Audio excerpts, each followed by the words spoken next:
Hello and welcome to Fluent Conversations. Today, we have something special for you. Have you ever wondered what your English level is? Are you intermediate, upper intermediate, or advanced? In this episode, we'll test your English skills with 10 advanced level vocabulary questions to see where you stand. This test will challenge your word knowledge, synonyms, antonyms, idioms, collocations, and expressions. I'll ask each question, give you a few seconds to think, and then provide the answer with explanations. So, grab a pen and paper if you'd like to write down your score. Ready? Let's begin. Which word is a synonym for obstinate? A. Flexible. B. Stubborn. C. Indifferent.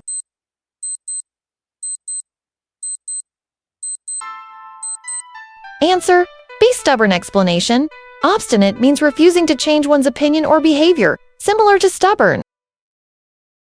Which word is the opposite of mitigate? A. Worsen. B. Improve. C. Strengthen.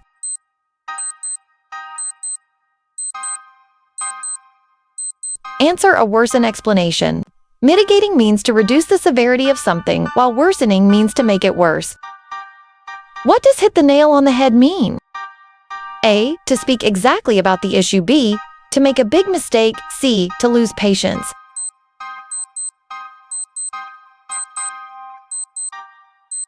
Answer. A. To speak exactly about the issue. Explanation. This idiom means to describe something perfectly. Which collocation is correct? A. Heavy traffic. B. Strong traffic. C. Big traffic.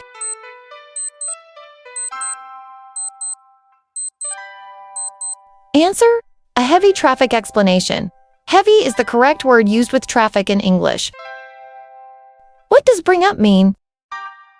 A. To introduce a topic. B. To cancel an event. C. To improve a situation.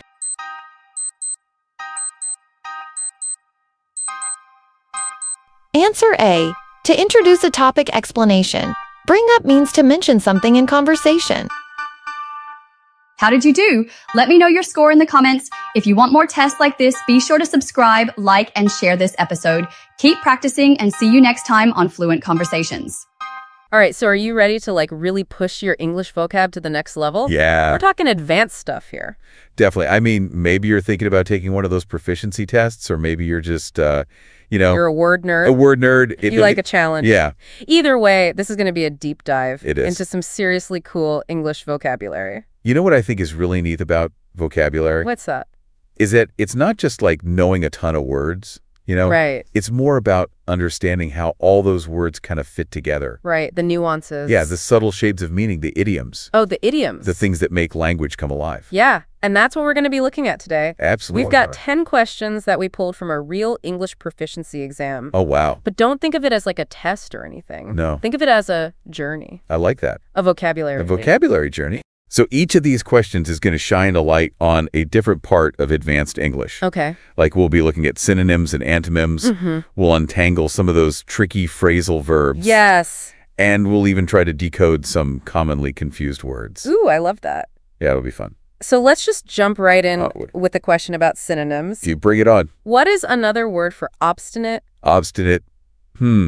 Well, stubborn pops into my head right away. Yeah. I mean, both obstinate and stubborn describe someone who's really set in their ways. Right. Not budging, Yeah. But obstinate, I think, carries a bit more of a negative connotation. Oh, really? It suggests if they're being unreasonable. Okay. Like digging their heels in no matter what. It's almost like they're proud of it. Yeah, a little bit. Yeah. Okay, but speaking of opposites, Yes. let's move on to antonyms. Okay. What would you say is the opposite of mitigate? Ooh, that's a good one. Yeah. Well, we often hear that word, when people are trying to solve problems. Yeah. Or handle a crisis. To mitigate something basically means to make it less severe. Right. So the opposite would have to be something that makes things worse. Okay.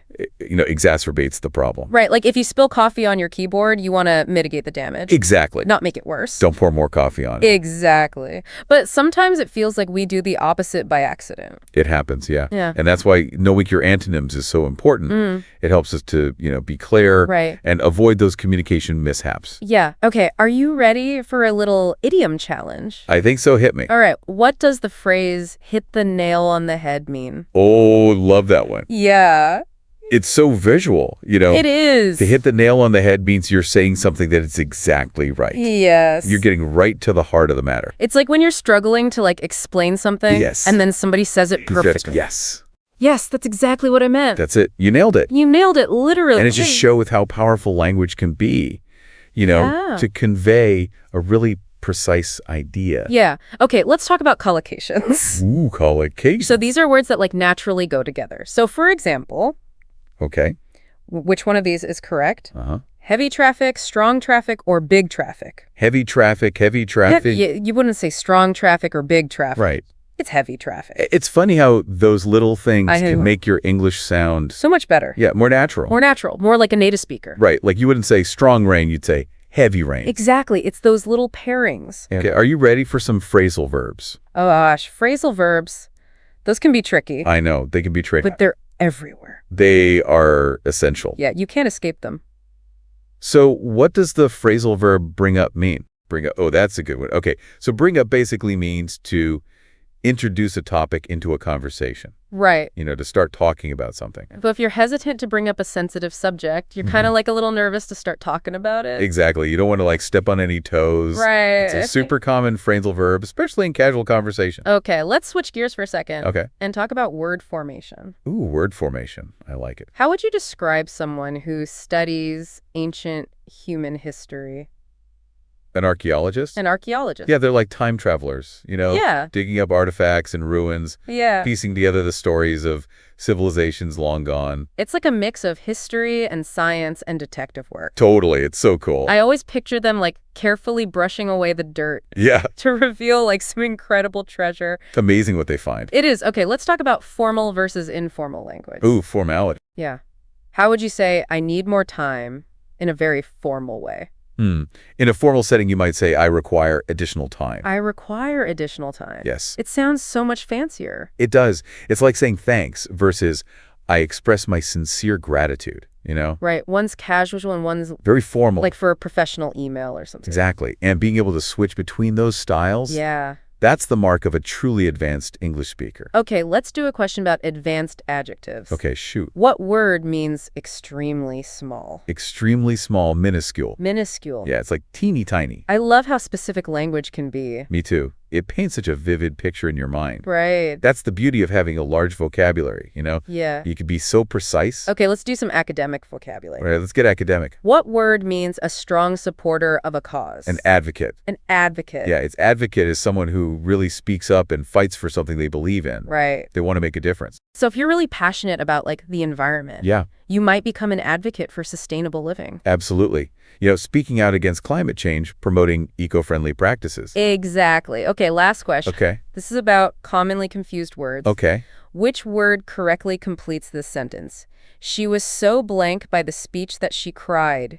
Is it affected, or influenced? Ooh, that's a good one. The correct word is affected. Affected. Yeah, affected describes how someone feels, Right. how they're impacted emotionally. Whereas affected means to bring about a change. Okay. So the speech affected a change in her emotional state, but she was affected by the speech itself. Okay. Does that make sense? Yeah, and influenced. Influenced is more about impacting someone's thoughts or actions, Got it. not so much their feelings. It's amazing how those little words can totally change the meaning of a sentence. I know, right? It's all about the nuance. The nuance. Yeah, and that's what sets advanced English speakers apart. They get the nuance. Well, that was a real vocabulary workout, wasn't it? It was. We covered a lot of ground. We did, from synonyms to idioms to phrasal verbs. It's amazing how much there is to the English language. I know, right? The deeper you go, the more you find. So I bet you're curious to see how you did on those questions. I bet. So let's tally up those scores and see where you land on the vocabulary scale. Okay, if you answered 0 to 4 questions correctly, you're at the intermediate level. Which is great. Language learning is a journey. It is. It's not a race. Exactly. Every step you take, you're getting closer to fluency. That's right. If you answered 5 to 7 questions correctly, you've reached the upper intermediate level. That's a really solid achievement. You're comfortable with a wide range of vocabulary, Yeah. and you can express yourself pretty effectively in different situations. And if you answered 8 to 10 questions correctly, well, then you're in the advanced level. That's impressive. You're a vocabulary whiz. You are. Your vocabulary is rich and nuanced. It means you can communicate with real precision and sophistication. But no matter where you landed on the scale, Yeah. this was just a little snapshot, Little quiz. Yeah, just to kind of see where you're at. The real test is how you use those words in real life. Right, like in everyday conversations. Exactly. Because expanding your vocabulary isn't just about, showing off or anything. No. It's about unlocking new levels of understanding. It's true. The more words you know, Yeah. the more accurately you can express yourself. It's like having a bigger set of tools. Right. If you're a painter, the more colors you have, the more you can create. And it's not just about being accurate either. It's about being interesting. Oh, yeah, for sure. Like making your writing more compelling That's or certainly right. connecting with people on a deeper level. And let's not forget the joy of learning new words. Oh, yeah. It's like discovering little treasures. It is. Each word has its own story, its own history. I love looking up the etymology of words. Me too. It's fascinating. You can see how language has evolved over time. It reminds us that language is alive. It is. It's constantly changing and growing. So as you continue on your English language journey, Yeah. what does all of this mean for you? Well, whether you're an intermediate learner or an advanced speaker, the key is to never stop learning. Right. Keep reading, keep listening. Keep talking. Yeah, and most importantly, keep that love of language alive. Because the more you engage with language, the more you'll discover its power. To connect, to inspire, to transform. Beautifully said. And speaking of transformation, Yeah. I have a question for you to think about. Okay, I'm intrigued. We've talked about how expanding your vocabulary can unlock new levels of understanding. Right. But have you ever considered how language itself shapes our perception of the world? Ooh, that's a deep one. It is. It's like the words we use can actually influence how we see things. It's true. Different languages have different ways of categorizing the world. So could learning a new language actually broaden your perspective? It's an interesting thought.